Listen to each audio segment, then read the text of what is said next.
A secret PGA Tour shakeup has placed Tiger Woods and Brian Rolapp at the center of a storm that could explode across professional golf. The proposed 2028 schedule promises stronger fields, bigger events, and cleaner television windows. Hidden beneath that polished sales pitch, however, is a brutal possibility: fewer meaningful starts for players outside the tour's elite group. Tiger chairs the committee helping shape this system, but that does not mean every conversation with Rolapp has been comfortable. Would Woods allow smaller tournaments and lower-ranked members to become collateral damage? Think about the players supporting families, paying caddies, and protecting sponsor deals with every cut they make. Apparently, improving golf may begin by making survival even harder. Hit subscribe, because we are examining the closed-door schedule discussions, Tiger's growing influence, and why Rolapp's bold plan could turn the PGA Tour into a bitter two-tier battlefield. The important detail is that no verified report says Woods stormed into Rolapp's office, slammed a fist on the desk, or delivered some Hollywood-style ultimatum. That would make a thrilling movie scene, but professional golf usually hides its hardest fights beneath polite statements and expensive jackets. The confrontation in this story is about power, priorities, and the questions Tiger must force the leadership to answer before the new structure becomes permanent. Rolapp arrived from the NFL world with a clear reputation. He understands television, premium events, limited inventory, and the value of making every contest feel important. Football works because games are scarce. Fans know when teams play, stars appear regularly, and each result affects the standings. Golf is different. Its season stretches across months, players choose many of their starts, and tournaments range from global showcases to community events that have existed for generations. That difference matters because a football-style solution cannot simply be dropped onto golf like a new pin location. The PGA Tour is not a closed league with 32 permanent franchises. Membership has traditionally depended on performance. An opportunity has been spread across a broad calendar. A golfer can climb through the Korn Ferry Tour, survive Q School, earn sponsor exemptions, or catch fire during a limited number of starts.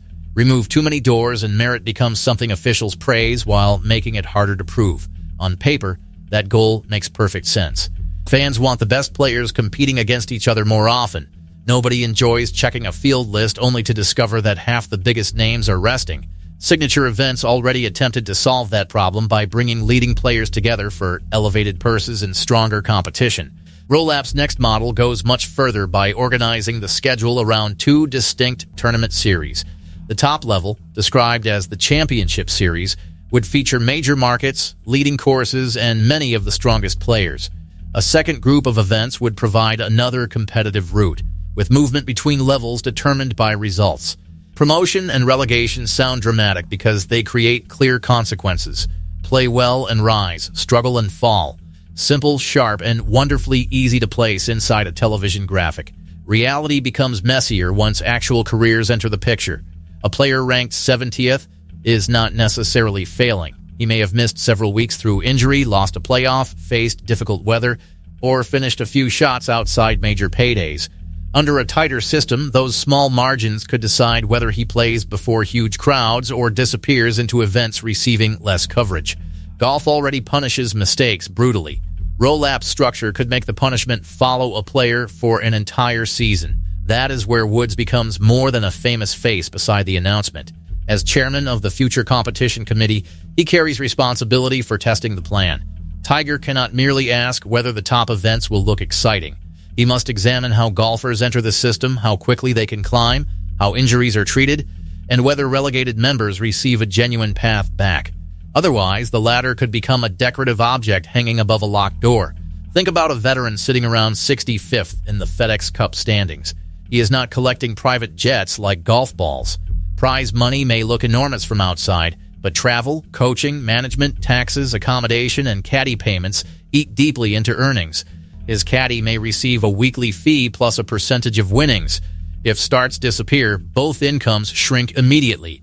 No boardroom phrase can soften that reality.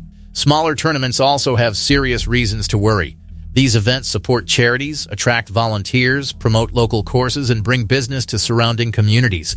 Some have spent decades building their identities.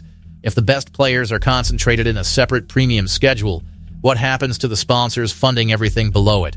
Executives may promise that each level will remain valuable, Yet sponsors understand the need for attention. They know which names sell hospitality packages and which broadcasts attract viewers. Suddenly, the schedule debate becomes much larger than Tiger versus Rolapp. It becomes a fight over the tour's basic identity. Is the PGA Tour supposed to showcase a small collection of stars, or provide a broad competitive system where unknown players can become stars? Rolapp wants both goals. Naturally, every executive wants the steak and the grill without paying for the charcoal. Creating both without weakening either side will be the true test. Woods has publicly spoken positively about scarcity. He argues that fewer premium appearances can create greater demand and draw more attention when the strongest fields gather. He has also reminded people that the golfing year remains long and other opportunities can exist around the world. That is not evidence of open warfare with Rolapp. In fact, it shows broad agreement about the direction. Still, agreement on the destination does not remove conflict over the route. Tiger may support fewer top-tier events while demanding stronger protections elsewhere. He could back promotion and relegation but question the number of players moving between groups. Rolapp may prioritize clean television windows while Woods values particular courses or traditional stops. Those are meaningful confrontations even when nobody raises his voice. One sensitive proposal involves beginning the main season later. January Golf currently offers events in Hawaii and California, but it also runs into the NFL playoffs, a television monster that eats attention for breakfast. Waiting until February could give the tour a clearer launch. From Rolapp's media perspective, avoiding that collision seems logical. Asking golf to tackle football during playoff season is like sending a putter into a boxing ring. However, moving the start creates fresh complications. Long-standing tournaments could lose dates, shift positions, or fall into the lower series. Sponsors negotiate around calendars, courses manage seasonal conditions, and players plan travel months ahead. A neat schedule drawn on a screen can become chaos once weather, contracts, and local history enter the room. Tiger's experience matters because he knows a tournament is more than 4 days of television. Another issue concerns field sizes. The tour has discussed larger, more consistent fields, potentially around 120 players with cuts. That could answer criticism that some signature events protected small groups with guaranteed paydays. Traditional cuts create pressure and punish poor play, which many fans view as central to golf. Yet bigger fields demand more daylight, create pace concerns, and affect course setup. Every improvement produces another argument. Scottie Scheffler captured the player dilemma when he admitted he did not know exactly what the perfect schedule looked like, while making clear that he would compete wherever the best players gathered. That response helps Rolapp because star participation drives the product. It also reveals the danger. Once leading golfers move together, everyone else must follow or accept reduced attention. Choice may remain on paper while vanishing in practice. Billy Horschel has offered a more positive view of the tougher pathway, arguing that players will simply need to perform better to reach the highest level. There is truth in that position. Professional sport is not designed to guarantee comfort. Results should matter. And weak fields cannot be protected forever because change feels unpleasant. Fans deserve genuine competition, clear consequences, and tournaments carrying recognizable importance. Yet play better becomes too easy when spoken from safety. Golf results depend on tiny margins, and access determines whether players receive enough chances to find form. Someone cannot improve his ranking without starts. A rookie cannot build a reputation from his sofa. The system must be demanding without becoming circular. Premium events require status, while earning status requires entry into premium events.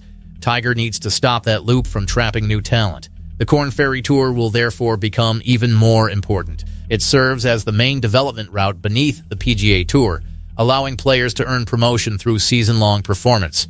Q-School also provides a demanding pathway, while Monday qualifiers give outsiders narrow chances to enter individual events. Under the new model, these routes must connect clearly to the two proposed levels. Confusion would destroy the simplicity Rolapp keeps selling. Fans should watch the numbers closely. How many competitors will retain cards? How many will move upward? What happens to players between 50th and 150th? Will medical exemptions remain meaningful? Can a golfer jump levels during the season, or must he wait months after finding form? Those details sound boring until one rule ends somebody's livelihood. Then suddenly the fine print becomes the entire story. Money creates another layer of tension. Signature events and major tournaments offer huge purses, while lower-profile stops operate with less commercial power. If the championship series collects the best players, venues, sponsors, and broadcast slots, the second level cannot survive on cheerful branding alone. It needs meaningful prize money, coverage, ranking value, and promotion opportunities. Otherwise, relegation will feel less like competitive movement and more like removal from public view. Tiger likely understands that urgency. He joined the tour's leadership battle because the old structure was already under strain. Doing nothing is not a serious option. Star players have demanded larger purses and better events. Sponsors need reliable fields. Networks want compelling windows. Ordinary members still expect fair access. Satisfying every group may be impossible, which means the committee must decide whose pain is acceptable. That decision explains why the alleged Woods-Rolapp confrontation feels believable without proof of a feud. Tiger represents competitive experience and tour history. Rolapp represents a media-driven future built around scarcity. Their roles create friction. Healthy leadership requires it. If Woods never challenges the chief executive, then placing him in charge becomes little more than using his name as corporate decoration. The public presentation has remained united. Woods has praised the work, participated in meetings, and helped explain why reform is necessary. Rolapp has called Tiger's leadership invaluable. Those facts cannot be ignored simply because anger makes a more clickable headline. No credible account confirms that Woods ambushed Rolapp, shouted at him, or rejected the plan. What is confirmed is that consequential discussions have happened away from public view and that Tiger holds major influence over their outcome. Picture a child attending a tour event in his hometown, watching professionals from a few feet away, and deciding to learn golf. That experience does not require the world's top 10 players.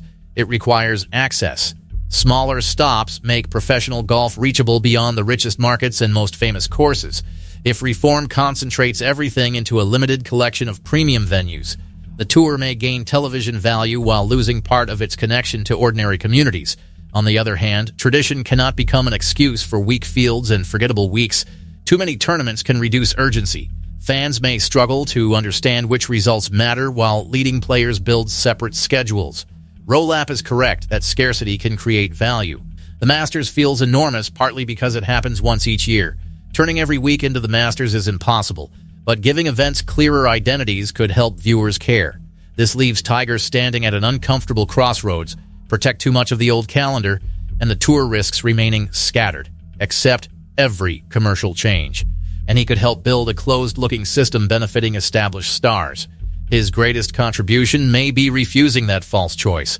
A strong championship series can exist alongside a respected second level, but only if movement is fair and both sides receive genuine investment. Transparency will determine whether players trust the result. Closed-door development is normal during early planning, yet secrecy becomes dangerous when careers are involved. Members need timelines, eligibility rules, financial details, and a real chance to respond before decisions harden. Surprise works beautifully for a trophy presentation.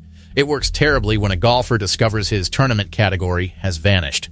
Woods possesses enough influence to demand those answers.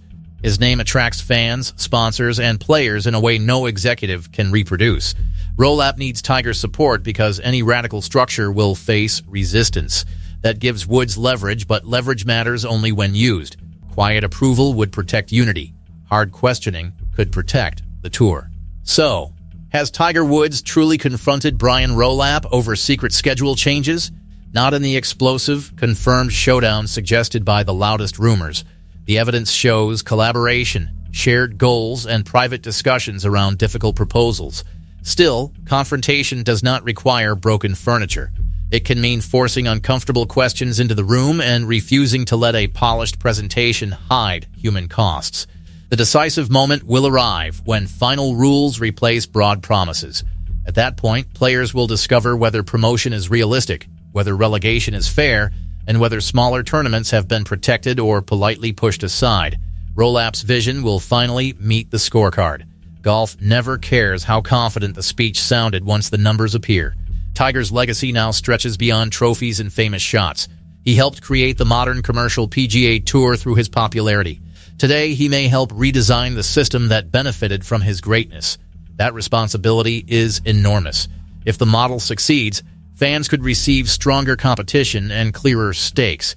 Should it fail, hundreds of members may blame the committee chairman who carried more power than anyone else in the room. We should want change that makes great golf easier to follow without turning opportunity into an exclusive invitation. Strong fields matter. Tradition matters. Television matters. Careers matter more than slogans. Rolapp deserves room to rebuild a damaged product, while Woods must ensure that rebuilding does not begin by tearing away its foundation. The PGA Tour is approaching a defining choice. Will it become a sharper meritocracy where every player can rise? Or a protected two-tier club where familiar names receive the best stages? Tiger Woods may hold the answer, and Brian Rolapp knows he cannot sell this revolution without him.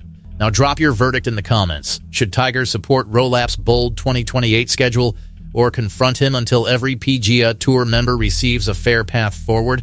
Like this video, subscribe to the channel, and turn on notifications so you do not miss the next update. The schedule may still be developing behind closed doors, but once those doors open, professional golf could look completely different.